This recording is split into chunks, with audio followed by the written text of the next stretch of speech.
Good evening, everyone, and welcome to Kaleidoscope Sound in beautiful Union City, New Jersey. This is the 9th installment in the studio's monthly live stream series.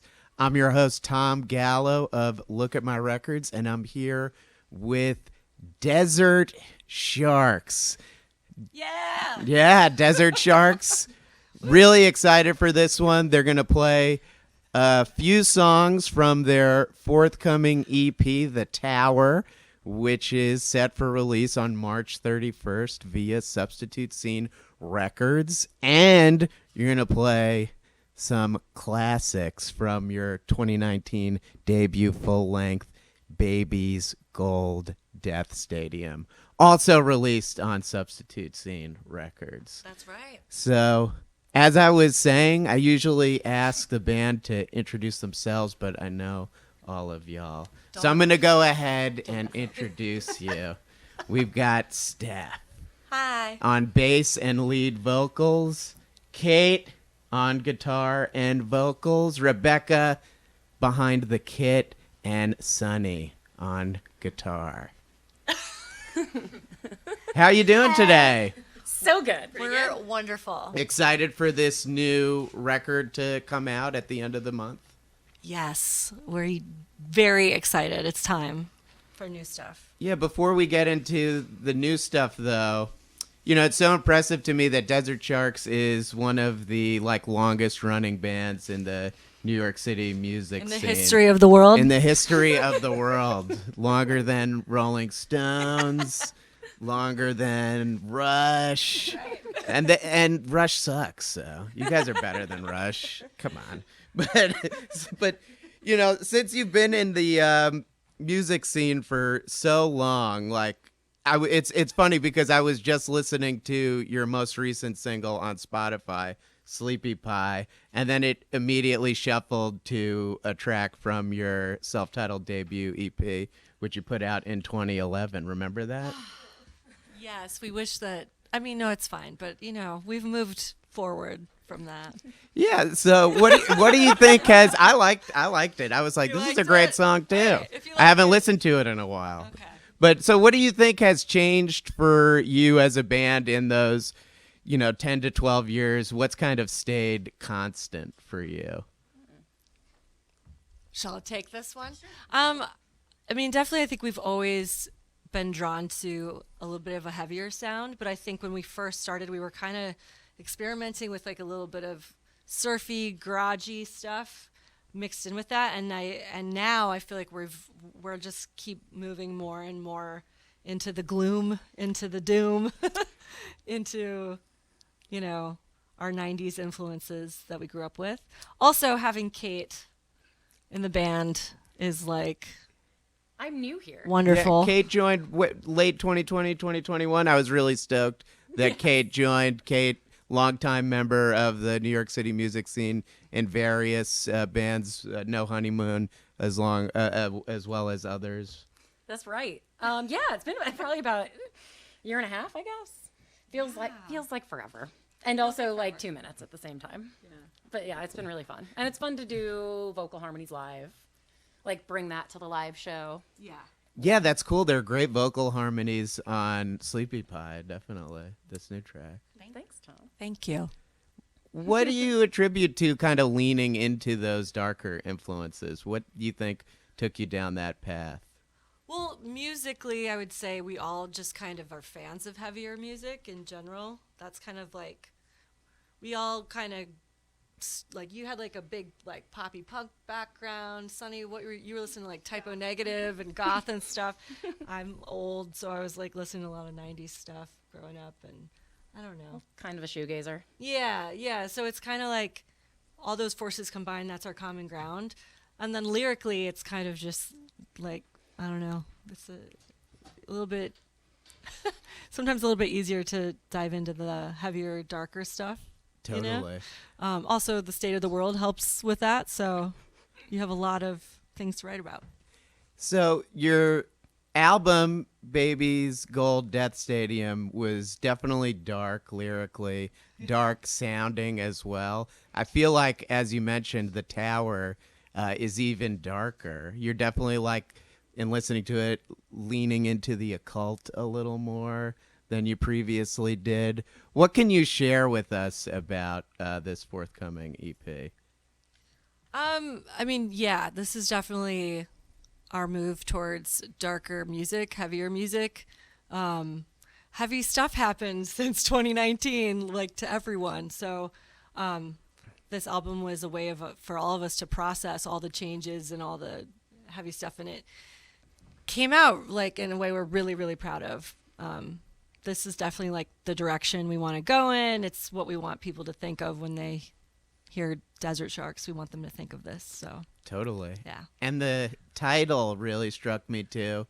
It's called The Tower. The cover of the record has a picture of the Tower tarot card.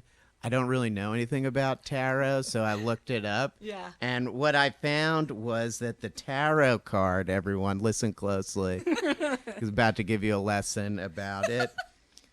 The tower is commonly interpreted as meaning danger, crisis, destruction, and liberation, also associated with sudden, unforeseen change. Mm-hmm. So I was curious how you came to decide that, oh, we want to name the EP The Tower. How does it represent the songs on the record?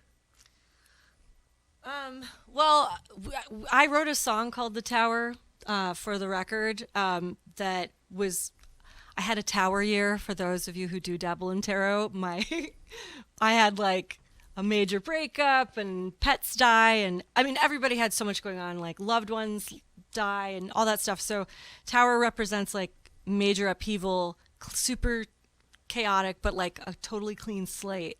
And so in some ways too, this being like the first record that Cait's on, it's like we have this clean slate of like not destroying where we came from before, but like evolving from all that. I don't know, is that a good explanation? Yeah. Embracing the chaos. Embracing the chaos. Yeah, moving yeah. through it. So we wrote the song, and then we were like, we should just call the whole album it, because every song has like a different topic, but it's all, part of embracing the fact that we can't control anything, and there's always going to be sudden change and stuff like that. So. Yeah, I'd love to talk about the lead single from the record, Sleepy Pie. Kind of deals with this dream girl talking about how, hey, if you're really like obsessed with me and stuff, like let me, take over you, essentially. What inspired that song? I was referred to as someone's dream girl, and so Nice. I was kind of playing with that concept of somebody putting you on a pedestal and thinking you're perfect and all these things, but sometimes the fantasy is more fun than the reality of like what it would take to actually make something happen. And so so that whole song kind of stemmed from what is a dream girl, what is perfect, nobody's perfect, but if I'm so perfect, what's going on? Excellent. Medusa is going to be the next single on the record. It's coming out later this month. And I liked how there were a lot of direct references to, what we know from Greek mythology as Medusa. But I was really curious about the beginning of the song when it talks about diving deep into the ocean. And know there are like these Medusa jellyfish that are found at the bottom of the ocean. I like that. I'm just like, Well, damn. I mean, there you go. Yes. Yes. Yes. Well, now I need to look those up. That sounds cool. Tell me about that track then. Because I thought of that and then I was like, oh yeah, it shifts into look me in the eye, turn to stone. Yeah, I mean, stuff we know about Medusa. It's definitely like a song that is attempted to be written from Medusa's point of view of like being assaulted and then being like shunned, and it's like a metaphor for the patriarchy. It's like this super powerful woman who gets violated, but she gets in trouble, she gets banned. And I don't know, the whole concept of like, even in death, I still am powerful kind of thing. It's like Medusa, they cut off her head and you could still turn people to stone with her head. Like, I don't know, she's just this like feminist symbol that I think most women can identify with, or female presenting people can identify with. But, Totally. or female identifying, I should say. Yeah, and she's tough as nails. So we were like, this is a heavy song. Let's write a heavy song like that's like celebrating Medusa. That's really cool. When did it click for you to kind of, link the experiences of women today with, maybe the story of Medusa like that? I mean, it's a tale as old as time. I don't even know. I don't know, like, why we were like, I just remember being like, I'm going to write this about Medusa and I'm going to write it from her perspective. Just thinking about her. Just thinking about her, laying in bed. Like, How do you think she's doing right now? Yeah, right. I think she's proud. I think She's proud of you. She's proud She's to damn be proud remembered of Desert Sharks. and celebrated. And also, yeah, I don't know. It's like growing up, at least in my experience growing up, you don't learn a lot about a lot of like Greek mythology or other like religious female goddess people. Like, I didn't learn. You have to like learn that on your own. gotta learn I it remember on I your would read own. these like Greek mythology books as Yeah. a kid, not in school. Yeah, They were probably, yeah, no. Like they So- weren't cool with that in school. Yeah, you do a little Yeah. bit of digging, and like I grew up with, like I said, I'm 100, but I watched like Clash of the Titans when I was little, and like that Medusa was the scariest one that they had to kill, and like, always had a bad rap, but it's like actually, her power, women's power, Yeah. doesn't need to be I'm digging squashed. this like reassessment of Medusa in Let's not Clash of the 2023, Titans. right? Cool. So, couple more questions before we kick off the live set. Since you've been playing as a band for so long, I just was curious about what were some of the standout moments for Desert Sharks over the last like 12 years? What's like really stands out as like, wow, that was cool that we did that. That was fun. I think being able to play Music Hall of Williamsburg was pretty cool. That is Diarrhea cool. Planet. That was a big one. Oh yeah, I was at that show. That was a sick show. We randomly played, I don't know what it's called now, but it was called Best Buy Theater.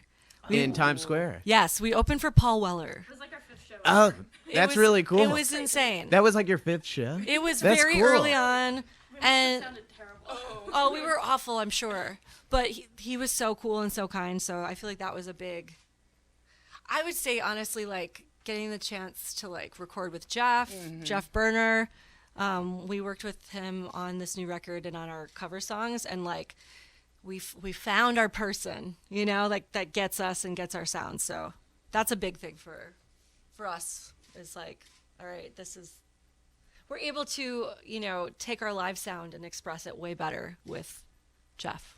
I would say. Awesome. Yeah, your live sound is great. So I know everyone's super excited to hear you perform tonight. But before you play your first song, you're playing Serpent. Tell us about that track. Set it up Should I for tell the us truth? before. Yeah, tell the Should I truth. tell the truth? Tell the truth. Tell the truth.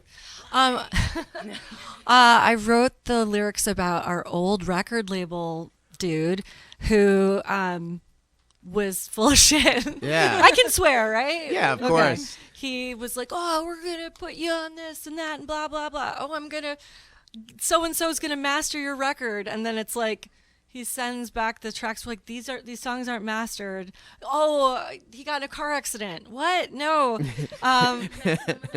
Then he's like, I used an app. Oh, but I'm deaf in one ear. Like, he just lied to us constantly Yeah.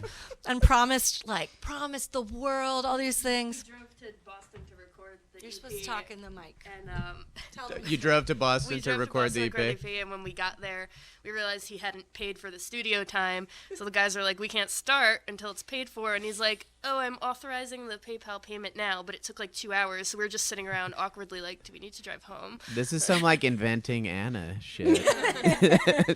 I'm sending the wire transfer right now for you to record your record. He did that all the time. Several hours. Yeah, no, I don't think so.